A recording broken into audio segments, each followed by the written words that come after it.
The demographic story is pretty straightforward. When the world started to globalize, we started to industrialize and urbanize. And so as we moved from the farm and into the city, we changed our attitude towards children. And on the farm, kids are free labor. You have as many as you can put up with, plus one, because that's how you find out it's too many. But when you're in the city, they're an expense. So we went from having 7 kids to less than 2, pretty much everywhere. And this process in many countries began in the 40s. In the case of the Germans, it started before that. In the case of, say, the advanced developing world, Mexico, Brazil, and such, it started in the 90s. But we've all been on this same path. And the countries that started the process later have urbanized faster, and so seen their birth rates drop faster, with China being at the top of that list. The 2020s were always going to be the decade where most of the world's major economies flipped not from having too many children to too many adults, but from too many adults to too many retirees. So in an environment where you have a lot of young people, your consumption-led economic growth, a lot of labor, you can get a lot of more organic growth that way. When you have a lot of people in their 40s and 50s, they're wealthier, they're more productive, but they don't have kids anymore. So you get a little high octane growth because it can be more technologically based. But once they get into their 60s, it's over. And so we're going to see it basically ending in places like Germany and Italy and Belgium and Japan and Korea and China this decade. And we don't have an economic model for what comes next. Well, let's start with the data there. India overtook China probably almost a decade ago. The Chinese have started to revise their data. They're admitting that they overcounted by over 100 million people. So India has been the world's largest country in terms of population for some time. However, that transition as you urbanize and have fewer children, that has hit India as well. And since India was kind of a latecomer, not starting its industrial process until the 80s, it happened there much more quickly than it did, say, in Europe.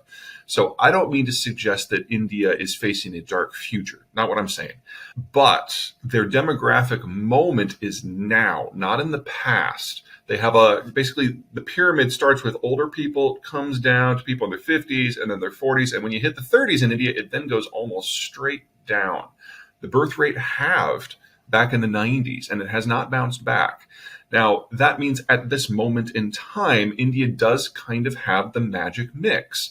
Because if you've got a lot of young adults who are 20 to 40, but not a huge number of kids, the money that they would have spent on their kids, they spend on themselves. And you get a lot higher quality of growth because when you're building homes and buying cars, that's going to just generate more follow-on growth than when you're buying diapers and taking care of childcare. So there's this 20-year period that the Indians have in front of them where they're going to have much more robust growth. But if their birth rate continues to drop, then 30 years from now, they're going to be looking at a situation like the Germans are facing today. Now, there's a lot that can go wrong and right in 30 years, but it is something to keep in mind. The youngest country in India's cohort is Mexico. They started the process a little bit later. The birth rate didn't drop quite as much, and the fact that they're partnered with the United States really helps. But when you want to talk about shining India, the idea of India as a major global power, you got to remember this. India has no partners at all. India is on its own. Just the cultural norms of the country make it very difficult for it to see anyone else as an ally or even as a friend. And so any sort of manufacturing boom in India, which will happen, will have to be based entirely on Indian factors. And that's going to challenge the cost and the quality and everything else that goes along with that. So do I think India's got a great half century ahead of it? Yes. But by itself, not as part of a network that can help. I think the biggest surprise that's going to be happening to most this decade is the collapse of China as a functional nation state. Their demographics are beyond terminal, and that was before they admitted that they miscounted by 100 million, and all the 100 million would have been people under age 40. So there's no point that they can support their existing population. There's no way that they can repopulate anymore. Their financial system is expanded by a factor of 34. Since the year 2000, but their economy has barely quadrupled. So that's the biggest debt build we have seen in any country in human history. And now their payback for the new debt is minimal. So we've seen growth basically collapse from the 9 and 10% to like the 1 to 3%. And that's assuming you buy Chinese statistics, which I do not. They are completely dependent on the import of raw materials to support their agricultural and their energy system. And with the Ukraine war, they are now getting crude that is going west out of Russia to the Baltic, goes around Europe, goes through Suez, goes by India, goes by Vietnam, goes by Taiwan on the way in. So it's the most insecure energy supply line ever. And they're completely dependent upon the U.S. Navy to protect their global shipping. And their war plan for Taiwan, I love this. Their war plan for Taiwan is so dumb. Like, we're going to sink all American ships within range and take the island, but the U.S. Navy everywhere else in the world is going to continue to protect our corporate shipping. That is literally their plan. That is like the second dumbest thing I've heard in the last 20 years. The dumbest thing also involves China. We can talk about the spy balloon if you want to later. And then you throw in the cult of personality, which means that the Chinese are now so ossified that information is not even flowing within their own government, and they can't make competent decisions anymore. You add it all up, and China has had a great moment. But most of what has allowed China to become the China we know today is globalization. And the Americans aren't maintaining that anymore. And the other part of it is urbanization, which gives you growth, but you can only move people from the countryside to the city once. And if you can't keep that birth rate up, then they collapse. And that's exactly what we're facing this decade. So I don't think anyone thinks it's imminent. The Chinese don't think they have sufficient command and control in order to manage an operation today. They're thinking that maybe they can do it in a few years. And you're right, the community is split at all levels. I tend to veer towards the it's never going to happen. Let me kind of lay that out.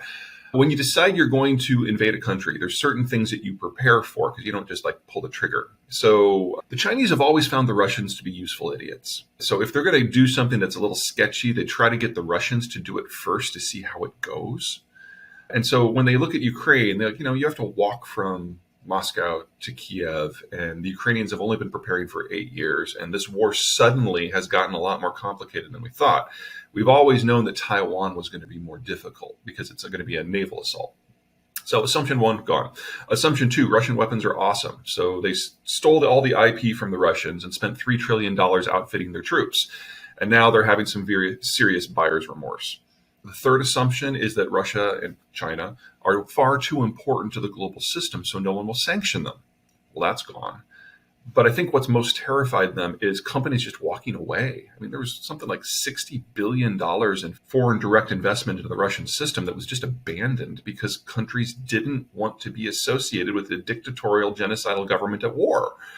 And so most of what they've planned for in terms of the environment has shifted. If you add in the fact that if there was a war, it would be very easy for the United States or Japan or Vietnam or India or Australia to simply cut the trade artery, which would lead to a deindustrialization and a famine in under a year.